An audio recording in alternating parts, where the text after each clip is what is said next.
Welcome to my channel, Wania TV. Please like and subscribe. किसी मुल्क में एक निहायत हसीन व जमील शहजादा रहता था। वो अपने माँ बाप की आंखों का तारा और कई बहनों का प्यारा भाई था। एक रात वो गहरी नींद में सोया हुआ था कि अचानक ख्वाब में उसने एक निहायत दिलकश मंजर देखा। एक वसीअ और अरीज मैदान में एक लड़की तन्हा खड़ी रो रही थी। उसका चेहरा चांद और सूरज की रोशनी जैसा मनवर था। आंखें हिरन की तरह बड़ी और हसीन, गाल गुलाब के फूल जैसे नाजुक और नरम। जब उसने शहजादे को देखा तो फरियाद करने लगी, खुदा के लिए मुझे बचाओ, नहीं तो ये डाकू मुझे मार डालेंगे। शहजादा उसकी मासूम और प्यारी सूरत देखकर दिल से मुतासिर हुआ और नरमी से बोला, लड़की, तू कौन है? लड़की ने कांपती आवाज में जवाब दिया, मैं बगदाद के लालची सौदागर के कब्जे में हूँ। वो बहुत जालिम और हर्षप्रस्त आदमी है, खुदा के लिए मेरी मदद करो। ये कहकर वो घबराकर इधर उधर देखने लगी। इतने में शहजादे की आंख खुल गई। शहजादे ने वो रात बड़ी तड़प और बेचैनी के आलम में काटी। करवटें बदलते बदलते सुबह हो गई। सुबह होते ही वो अपने वालिद मोहतरम बादशाह सलामत के हुजूर हाजिर हुआ और मुअद्दबाना अर्ज करने लगा, अब्बा जान, अगर आप मेरी जिंदगी चाहते हैं तो मुझ पर मेहरबानी फरमाकर मुझे सफर की इजाजत दे दीजिए। बादशाह ने बेटे की सूरत देखी तो दिल घबरा उठा। चेहरा जद पड़ा था, आंखों में नींद का नामो निशान न था और लबों पर गहरी उदासी छाई हुई थी। बादशाह ने मोहब्बत से पूछा, बेटा, बात क्या है? क्यों इतने परेशान हो? शहजादे ने लाख टालमटोल की, मगर आखिर तक अपनी जिद पर कायम रहा। जब बादशाह की कोई नसीहत काम न आई तो मजबूर होकर इजाजत दे दी। यूं शहजादे ने फौरन सफर की तैयारी शुरू कर दी। कीमती कपड़े, जवाहिरात और सवारी के सामान से अपना खर्चदान भरा और सबको रोता छोड़ बगदाद की राह ली। रास्ता लंबा और थका देने वाला था, मगर शहजादा दिल में एक ही लगन लिए आगे बढ़ता गया। चंद दिनों में वो जंगलों और बयाबानों को अबूर करता हुआ आखिर बगदाद पहुंच गया। लाल सौदागर का शहर में बड़ा नाम था।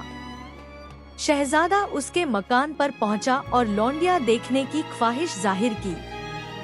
सौदागर ने जब उसकी भोली भाली सूरत देखी तो सोचा, ये तो नातजर्बाकार खरीदार है।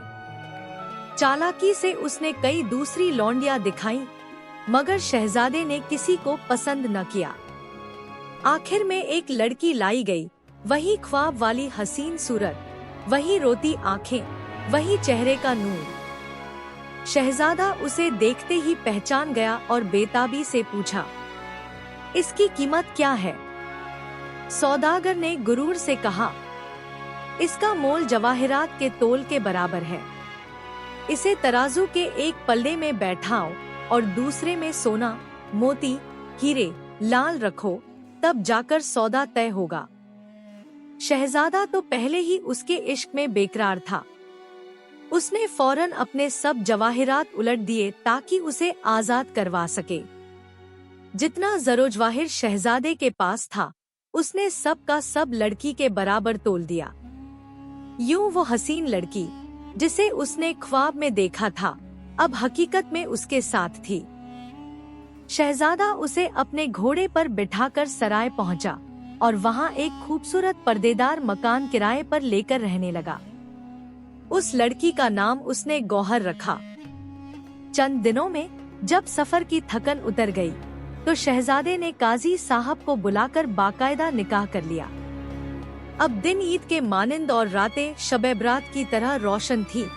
दोनों मोहब्बत और सुकून से जिंदगी गुजारने लगे। मगर यहाँ कोई आमदनी का जरिया न था, खर्च ही खर्च था। चंद रोज में जो कुछ रुपया पास था, सब खत्म हो गया। शहजादा परेशान रहने लगा। न वतन वापसी का सहारा था, न परदेश में कोई दोस्त या आशना। एक दिन वो चुपचाप सर झुकाए फिक्रोगम में बैठा था कि गौहर ने नरमी से पूछा, मैं देख रही हूँ तुम बहुत परेशान हो, क्या बात है?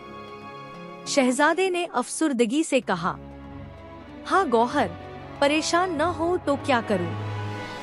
सारा पैसा खत्म हो गया है, न वतन लौटने का कोई रास्ता है, न यहाँ रहने का कोई जरिया।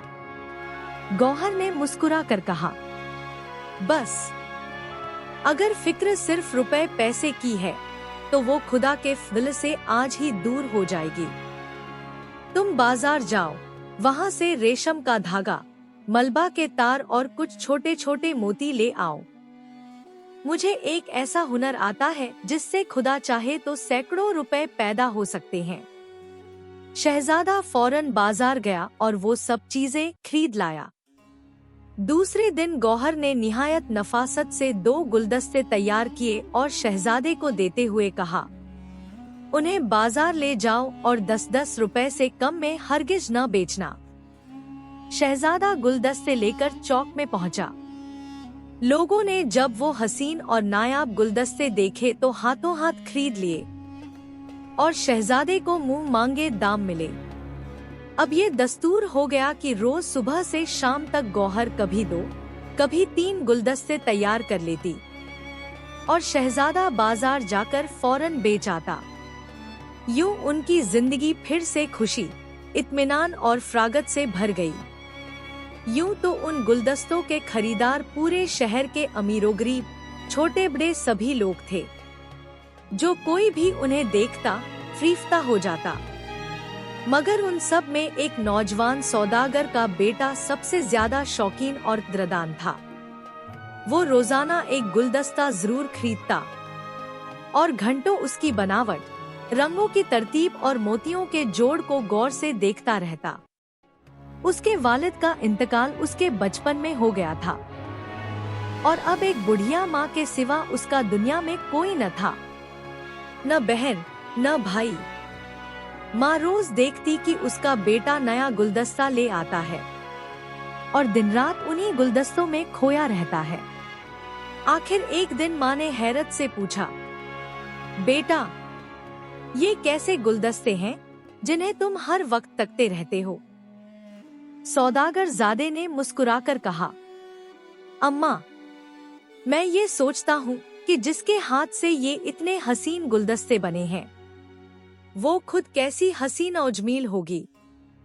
माँ ने खफगी से कहा, अरे मियाँ होश के नाखून लो, ये कैसा जुनून चढ़ गया है तुम्हें? आग लगाओ इन गुलदस्तों को।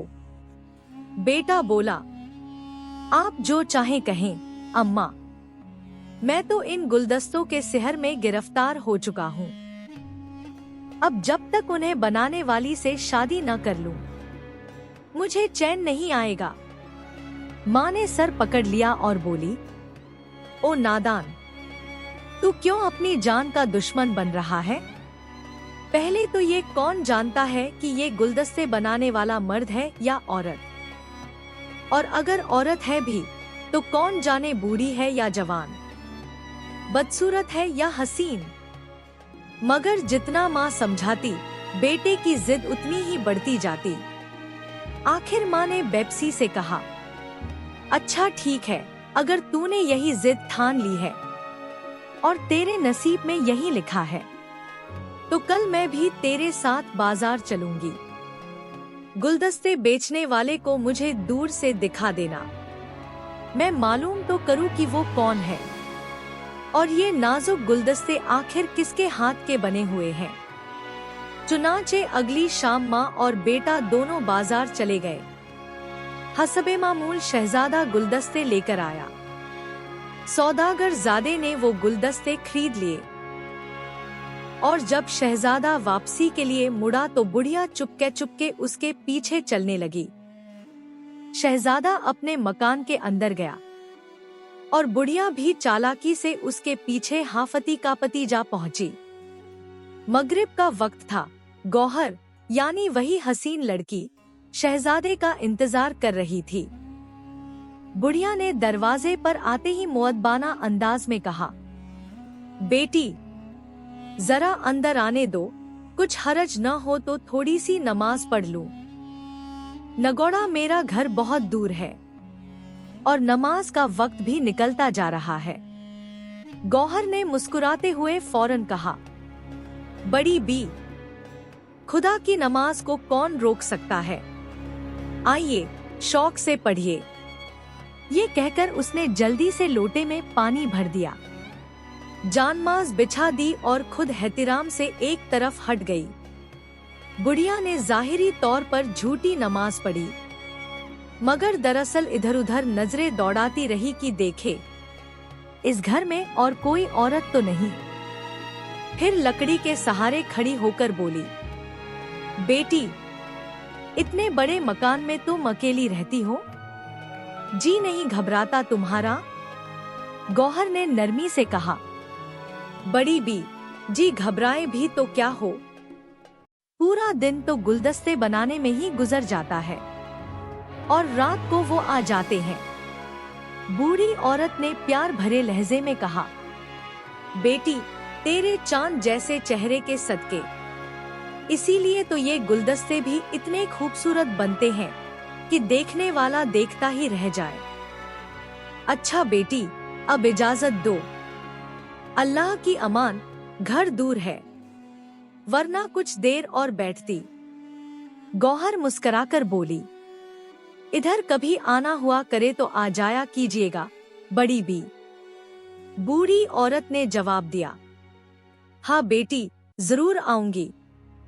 ये कहकर बूढ़ी वहां से रवाना हुई और घर जाकर अपने बेटे से बोली, बेटा मैं तो फिर यही कहती हूँ कि उस ख्याल को दिल से निकाल दे।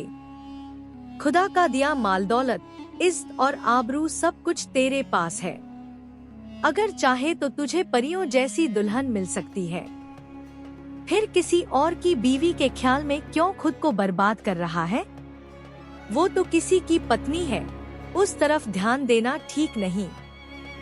ना जाने उस राह में कौन सी मुसीबत आ जाए। मगर सौदागरजादा तो जैसे इश्क के जादू में पूरी तरह बंध चुका था। माँ जितना समझाती वो उतना ही जिद पर अड़ा रहता। आखिरकार माँ ने बेप्सी से कहा, अच्छा अगर तूने यही ठान लिया है तो मेरी एक बात मान, कल एक नई तरह का खूबसूरत घर बनवा और उसके शौहर यानी उस गुलदस्ते वाले से ऐसी दोस्ती कर कि वो तेरा गहरा दोस्त बन जाए। शायद उसी से कोई तरकीब निकल आए। सौदागरजादे ने माँ की बात सुनते ही तुरंत राजमजदूरों को बुलाया और एक नया मकान बनवाना शुरू कर दिया। पैसे की ताकत तो खास ही होती है। कुछ ही हफ्तों में एक शानदार आलीशान महल जैसा मकान तैयार हो गया, क्योंकि वो मकान शहजादे के मकान के करीब ही था। दोनों के बीच जल्दी ही अच्छी दोस्ती हो गई। एक दिन सौदागरजादे ने बहुत खुशमिजाजी से शहजादे से कहा, भाई दिल में बहुत दिनों से अरमान है कि तुम्हें अपने घर खाने पर बुलाऊं। आज का दिन खुशी का हो, हम दोनों मिलकर साथ खाना खाए। सादा दिल शहजादा फौरन राजी हो गया। अगले दिन वो हसबेवादा सौदागरजादे के घर पहुंचा। बूढ़ी औरत ने पहले ही खाने में एक बेहोशी की चीज मिला रखी थी। शहजादे ने अभी कुछ ही निवाले खाए थे कि अचानक उसकी आंखों के आगे अंधेरा छा गया और वो जमीन पर गिरकर बेहोश हो गया। ये मंजर देखते ही बूढ़ी ने फौरन उसकी उंगली से अंगूठी उतार ली और एक लौंडी को भेजकर गौहर के पास पैगाम भिजवाया। लौंडी जाकर गौहर से बोली, बीबी आपके मियाँ ने बुलाया है, वो आपका इंतजार कर रहे हैं। गौहर जो दिल से साफ और सादा थी, कुछ समझे बगैर फौरन लौंडी के साथ चल पड़ी। जब वो सौदागरजादे के महल जैसे घर पहुंची तो उसे एक बेहद खूबसूरत सजे सवरे